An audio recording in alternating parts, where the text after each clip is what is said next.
Black girl dares royal prince to survive 10 days in the hood. Then this happened.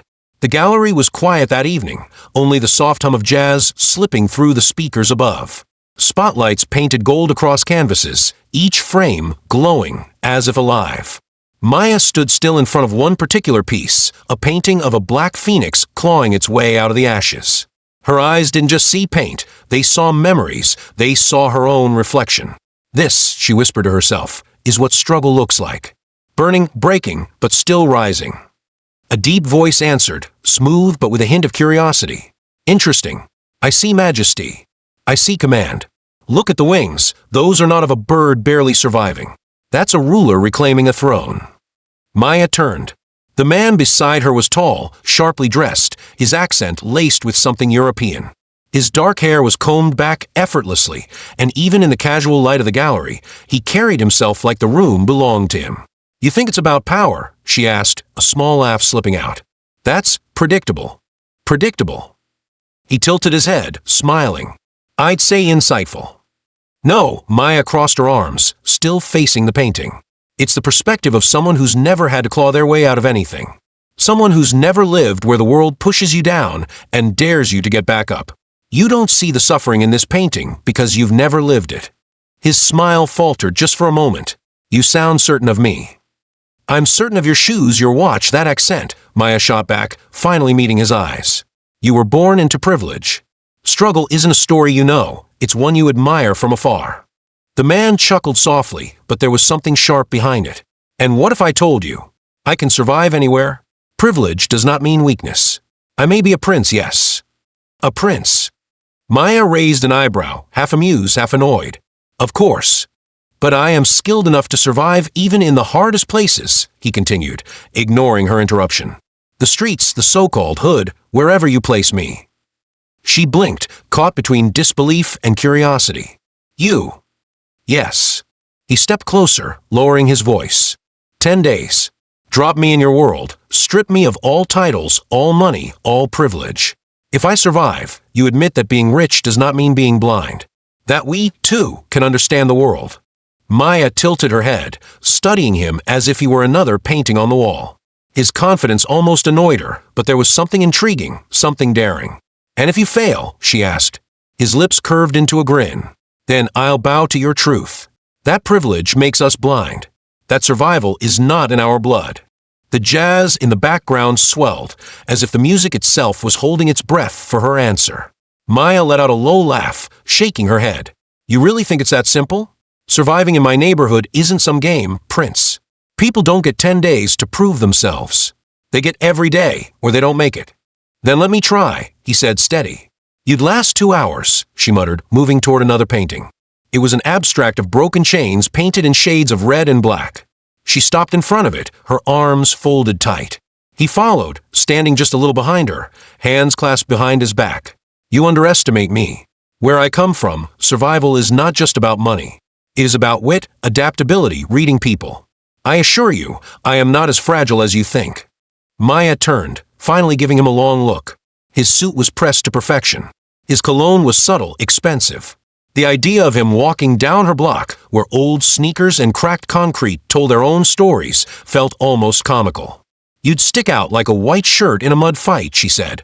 His grin widened. Then teach me to get dirty. The way he said it made her blink. He wasn't joking, at least not entirely. She leaned against the wall, eyes narrowing. Why do you even care what I think? You don't know me. Because, he said, stepping closer until his voice was just above a whisper, you're the first person in years who hasn't looked at me like I'm untouchable. You saw me and you challenged me. That interests me. For a moment, Maya felt her chest tighten, though she tried to hide it. His gaze wasn't playful now. It was daring. 10 days, he repeated. If I succeed, you admit privilege doesn't blind us all. If I fail, I will bow to your truth. Maya let the silence stretch, the hum of the gallery lights filling the space between them. Finally, she smirked. You're crazy. Perhaps, he said with a shrug, but so are the artists who change the world. Something about that made her bite her lip. She turned back to the painting, as if the answer might be hidden in its brushstrokes. Fine, she said at last. You want 10 days in my world? You got it. No crown, no money, no name. Just you. We'll see how long you last." His eyes lit up, not in arrogance, but in something dangerously close to excitement. "Then it is a deal." Maya's smirk faded into something heavier, something uncertain. She had no idea if he was serious or just entertaining himself. But deep down, a part of her wanted to see him try. A part of her wanted to watch him stumble, to prove her point. And another part, the quieter one, wanted to see if he really could survive. The deal was struck, and though the gallery's soft lighting tried to hold on to its calm atmosphere, Maya's pulse was anything but calm. 2 nights later, she met him outside the station on the east side of the city. The air was heavy with the smell of fried food from a corner cart and exhaust fumes from buses that wheezed at every stop. Streetlights flickered overhead, buzzing like tired bees. He was waiting for her in a dark jacket and jeans, simple clothes, but the cut was still too clean, the shoes too new. Even like this, he didn't belong. "You sure about this?" Maya asked, crossing her arms. "More than ever," he replied, his accent softened but still impossible to miss. "This isn't a movie," she said, staring at him hard. "No royal guards, no butlers, no one to catch you if you fall. If you're hungry, you figure it out. If someone comes at you, you deal with it. If the streets chew you up." "Then I learned to bite back," he interrupted, a faint smile tugging at his lips. She exhaled sharply, shaking her head. "You're insane." "Or determined," he countered. Maya handed him a backpack, worn, faded, with only the essentials inside. A few dollars in cash. A bottle of water. A cheap prepaid phone. Nothing more. "That's it?" he asked, peeking inside. "That's it," she said. 10 days. No exceptions. If you quit, you admit I was right." He swung the backpack over his shoulder, straightening with that same infuriating confidence. "Then let us begin." They started walking down her block. The sidewalks were cracked, lined with graffiti that wasn't art gallery material, but raw voices sprayed in neon. Groups of kids sat on stoops laughing too loud. A man pushed a cart full of scrap metal, the wheels squealing against the concrete. Maya watched him carefully. He didn't flinch, didn't wrinkle his nose, didn't show fear. But his eyes lingered, curious, cautious. He was soaking it all in. "You know," she said finally, "they're going to smell it on you. That you don't belong here." "Then I'll learn the scent," he replied. She rolled her eyes, but inside, she couldn't help but feel a strange anticipation. This wasn't just a game anymore. Something about him, about the way he looked at the world, made her want to test him. They stopped in front of a rundown apartment building, its bricks chipped and its windows covered with metal bars. The faint thump of bass rattled from inside. "This is where it starts," Maya said. "You'll stay here. You eat what you can, you talk to who you have to, you learn fast. 10 days. He looked up at the building, then back at her. For the first time, his smile faltered just slightly. Maya caught it. "You scared?" she asked quietly. "No," he said, steadying himself. "But I respect the challenge." And for the first time that night, she believed he might actually mean it. The apartment building smelled of damp carpet and fried food that had lingered too long. The hallway lights flickered overhead, casting the walls in a yellowish haze. Somewhere down the hall, a baby cried, and a couple argued in Spanish loud enough for the whole floor to hear. Maya led the way up the narrow staircase, her footsteps confident. His followed, steady, but slower, each creak of the steps betraying his unease. She stopped at a door with peeling paint and knocked twice. A lock clicked, then the door swung open. A tall, broad-shouldered man stood there, his eyes sharp. Tattoos crept out from under his t-shirt sleeves, and a gold chain glinted against his chest. "Maya," he said, his voice low but warm. "Who's this?" "This is," she hesitated for a second, glancing back at the prince. "Alejandro." Alejandro. The name rolled smoothly off her tongue, foreign but believable enough. The man looked him up and down, smirking. "He don't look like he from around here." "He's not," Maya said flatly, "but he's staying for a while." The man raised an eyebrow but didn't press. He opened the door wider. "Aight, come in." Inside, the apartment was small, cluttered, alive. The TV in the corner played a music video on low volume, its flashing colors bouncing off the walls. 2 kids sat on the floor playing a video game, their laughter cutting through the heaviness of the room. A woman stirred something on the stove, the smell of rice and beans filling the space. The prince, Alejandro, stood stiff for a moment, his eyes scanning everything, every detail, like he was walking through a completely different world. Maya nudged him lightly. "Don't just stand there. Sit."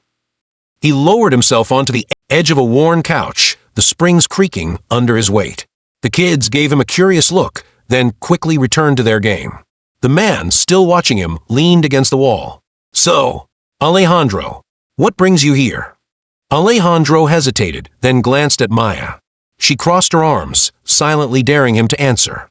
"To learn," he said finally, his accent slipping through despite his attempt to flatten it. "To understand a life I have not lived." The man chuckled, shaking his head. "That's new. Usually people just trying to get out of here, not in." Maya hid a smile, but her eyes never left Alejandro. She wanted to see if he would crack under the weight of this place. As the night stretched on, the apartment filled with noise, laughter, arguments, the rhythm of life that didn't pause for anyone. Alejandro barely spoke, but his eyes followed everything. The way the kids shared one controller because the other was broken, the way the woman scraped the pot so nothing went to waste, the way the man checked the lock twice before shutting the door. It wasn't majesty. It wasn't command. It was survival, raw and unpolished.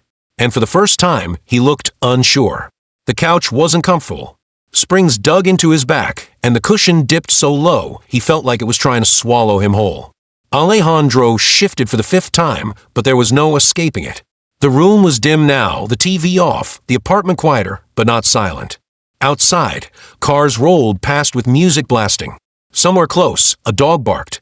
And every so often, the sharp crack of laughter or shouting echoed up from the street below.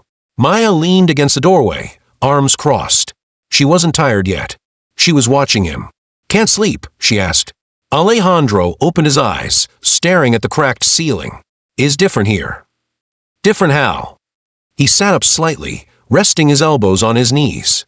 "At home, the silence at night is heavy but peaceful. Here it is loud, restless. Even in the dark, the city does not sleep." Maya gave a small shrug. "That's life. Noise means people are still alive. Quiet usually means something bad just happened." That made him pause. He studied her expression, but she didn't flinch. The tall man from earlier, Marcus, stepped out of the back room, rubbing his eyes. He caught Alejandro awake and smirked. "What's the matter, Prince? Street's too loud for you." Alejandro stiffened. "I am not a prince here." "Could have fooled me," Marcus said, grabbing a bottle of water from the fridge. "Ain't nobody sit that straight on a busted couch unless they ain't used to being uncomfortable." Maya tried not to laugh, but Alejandro glanced at her, almost defensive. "I told you, I can survive anywhere." "Yeah." Marcus twisted the cap off the bottle. "Then tomorrow you're on your own. Let's see if you can make a day without that shiny accent getting you in trouble." Alejandro met his eyes, steady but unreadable. "Then tomorrow I will prove it." Marcus chuckled, shaking his head as he walked back down the hall. "Good luck, Prince." The door clicked shut. Maya lingered in the doorway, her eyes softer now. "You really don't get it yet, do you?" He looked up at her. "Then show me." For a moment, silence hung between them, heavy and thick. Maya's chest tightened, because for the first time, she realized he wasn't just being arrogant. He meant it. She sighed, leaning her shoulder against the frame. "Get some rest. Tomorrow's gonna hit you harder than you think." Alejandro lay back down, staring at the cracked ceiling again. But the noise outside didn't fade. It pressed in, loud and unrelenting, a rhythm he couldn't escape. And for the first time in his life, sleep didn't come easy. Morning came too soon. Alejandro woke to sunlight leaking through the blinds, his body aching from a couch. The apartment smelled of coffee and reheated rice. Maya sat at the small table, sketchbook open, her pencil moving fast. He rubbed his eyes, still dazed. "You do not sleep much," he said. "Sleep is a luxury," she replied without looking up. "Dreams don't pay bills." He sat up, pulling the backpack closer. It felt lighter than he remembered, though nothing inside had changed. His stomach growled, loud, betraying him. Maya smirked. "Hunger hits different when you don't have a chef waiting, huh?" "I will manage," he said, forcing a calm smile. But the day didn't go as he imagined. By noon, Alejandro had walked blocks with no clear direction. People eyed him, some curious, others suspicious. He bought a sandwich from a corner store with the little money he had, but even the simple exchange felt strange. Too many eyes watching, too many silent judgments. Kids shouted across the street. A car screeched around the corner. He tried to blend in, shoulders squared, but he knew he was out of place. By the 3rd day, the confidence in his voice had cracked. His jacket smelled faintly of smoke from standing too long near a group warming themselves by a barrel fire. His shoes, once polished, were streaked with dirt. On the fifth night, he stumbled back to the apartment, hungry and exhausted. He dropped onto the couch, breathing heavy. Maya was there, sketchbook on her lap, watching him quietly. "You're learning," she said. He looked up at her, eyes weary. "Learning what?" "That money can't buy rest. That hunger doesn't care about your last name. That survival is ugly." He nodded slowly, his chest rising and falling. "And yet, people here still laugh. Still dance. Still live." For the first time, Maya's expression softened. That's the point. Struggle doesn't erase joy, it makes it worth something. Silence hung between them. The noise of the streets filtered through the window, alive as ever. Alejandro finally whispered, "You were right. I did not understand." "And now?" she asked, leaning forward. He met her gaze, steady despite the weight in his voice. "Now I see both. The suffering and the strength. Not majesty in the way I thought, but majesty in survival itself." Maya's throat tightened. She hadn't expected him to last, let alone to change. And yet, sitting there, he wasn't the polished prince she had met in the gallery. He was stripped raw, but somehow real. She closed her sketchbook. 10 days aren't over yet. He smiled faintly, exhausted but unbroken. "Then let us see what more I can learn." And for the first time, Maya didn't doubt him. The city roared outside, alive with chaos and rhythm, and inside that tiny apartment, two worlds that were never meant to touch finally began to understand each other.